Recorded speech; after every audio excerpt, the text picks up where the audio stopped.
This animation was made entirely inside of DaVinci Resolve, and you can make this too, even as a complete beginner. In this video, I'll walk you through the entire process step by step, how I designed the scenes, how I animated everything, and how I made the sound design to make it feel more alive and add depth. So let's open DaVinci and get started. Okay, so this is the first thing I see when I open the project. It's divided into two parts. The first one is this initial animation, is this section, and then the second animation, and that's this section.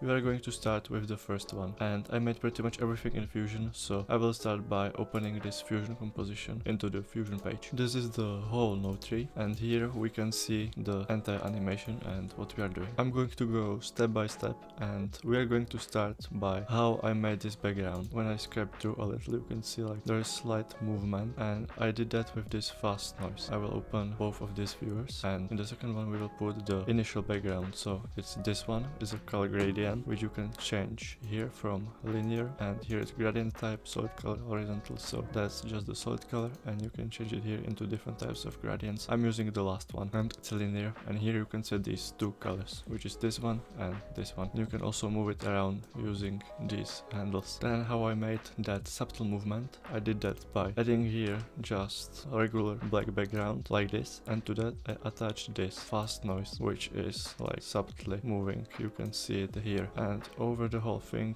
I put vignette and ellipse to make it even more subtle. Now how I made these two stars in the left bottom and right top corner. So I did that with these shape nodes. I start with star, I put there 6 points, depth 0.5 solid, and this value for border width. That's basically what you get right here, and you can also change the color of that in the style tab. Then I added transform to change the position into this corner, and then also you have to add S render to be able to actually see the shapes you make with these shape nodes. Then I added a soft glow and drop shadow, a bit of a texture so it looks better, and just merged it into the whole thing. And it's pretty much the same thing for the second one, just different position. I changed again with the S transform node. Then I added a gray node after all of these to add this texture on the background. You can see here pretty well, here as well. Basically you can see it the most on the lighter parts with the glow. Okay, since now we have the background, I'm going to continue with how I made that box and text. Okay, so the first thing how I made the box. I have opened here the background in the first viewer. It's the same one I used for the entire frame. I just adjusted its shape with this rectangle mask, which is attached here into that blue input, and I changed the corner radius height and also the width, which I actually used to animate it in like this. And as you can see, it's attached to all of these other parts of that box, so it's all animated equally, and it just doesn't stay there when the box disappears, right? Then we have these edges on the box, and I did that with edge detect. There pretty much isn't more to it. I just attached this edge detect node, and that's pretty much everything. So now how I made the text. It's this node,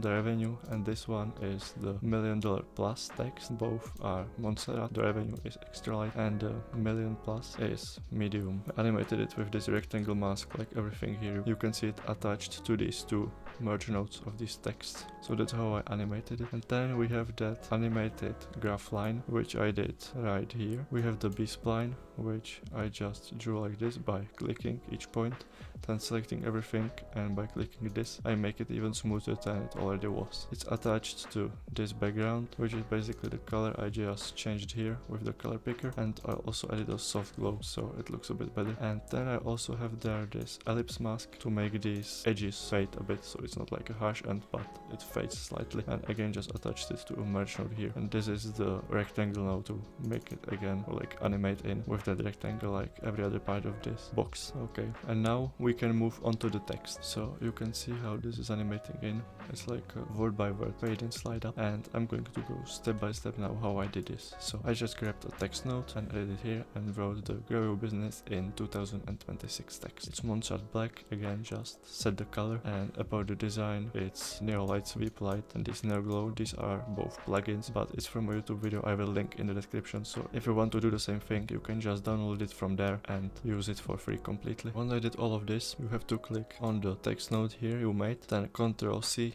and then Ctrl Shift V to make this instance for this. Okay, so what you have to do next is open the instance tab and go into the shading, then you click onto the enable and you de-instance it. I have already done it, but here for you it's going to say animate the instance. You're going to click that and disable it. Then you're going to go into the tab number 5. Here this is going to be disabled for you. Again, right click, you click the instance and you enable it. And you for appearance, you click right here to make it border fill appearance. Then what you have to do is go to the level and change it to word right here and edit the horizontal and vertical, so you can see like each word on its own and it's not like connected into one whole block of just color. Okay, and once you have done all of this, you just go back to text, click with your right mouse button into the text box here and you click to add follower. I have already added it, but you click follower. Then you open the modifiers. You go into the transform tab when you have to make one keyframe somewhere where you want it to end and then other one where you want it to start. You decrease the starting value so it like slides up, and then you also have to animate the fade in, so you add keyframe here, put it right to 0, and then second one for full opacity for the end of the animation. And to create that nice word by word animation, you have to just increase the timing. Here I'm using 1.2 and it seems to work pretty well for me, so it should probably get the job done for you as well. Okay, now once we have all of this, we have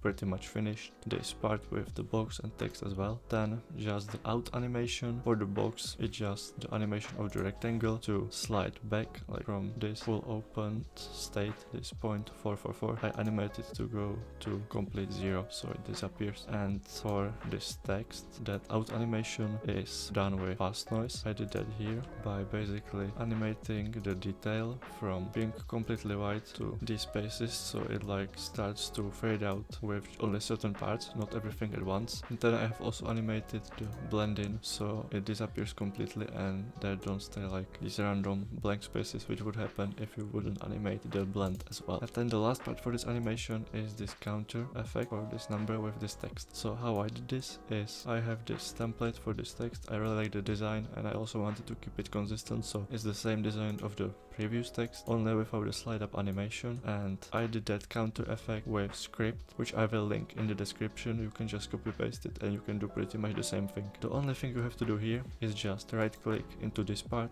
and click edit controls. Here you will type counter and I have already set up everything, but you will change the type to number, page, put here text, click integer and change the range from 0 to 100,000 or whatever you want. And you also have to change the input control to slide control and just click OK. Then you can animate with keyframes this number and it's going to work exactly the same way for you. And then the last thing here is this text which slides down, which is exactly the same thing I did for the text which was at the top. I just changed it in the modifier in transform, animating from bottom to top, from top to bottom. And last thing I did was just add the rectangle mask here, so it looks like it slides down from that number and it's not like starting somewhere random in this space. Okay, now since we went over all of this, we can go back to the edit page. And last part for this animation is this adjustment clip, which makes it like cut and then slowly zoom in onto that text. So how I did that is basically by making keyframe for the zoom and position, then another close one so we can see only this part. Like I just increase the zoom and change the position. There is slow movement to the right,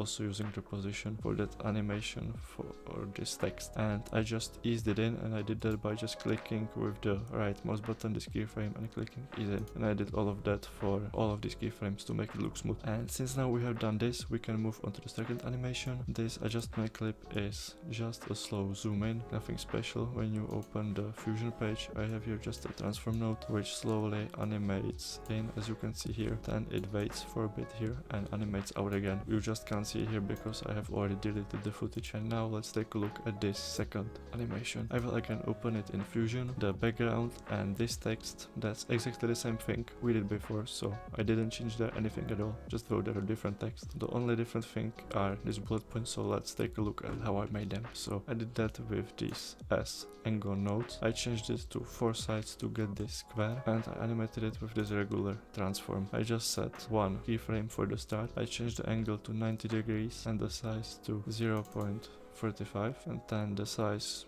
to 1 and angle back to 0, which makes this animation. And now how I smoothed it out, I just put this transform here into the spline editor, clicked this to see the whole spline. With this selected all the keyframes and I clicked ease out cubic to get this nice fast and then slowing down animation. And that's exactly what I did for the second bullet point and the third bullet point as well. And that's pretty much everything regarding the animations. Now the only thing left to do is the sound design. For music, I just just added this song which I liked from Epidemic Sound. That's like nothing special. And for sound design, I added this sharp riser, also from Epidemic Sound, which I think sounds pretty good.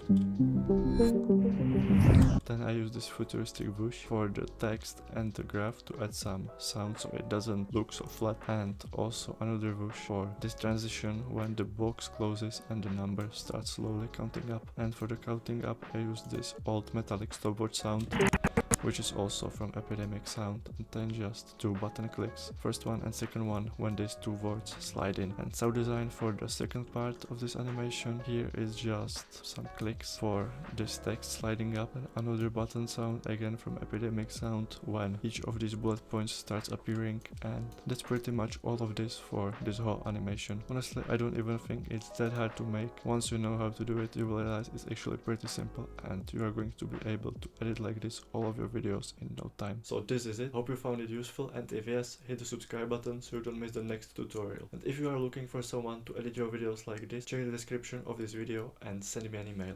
Bye.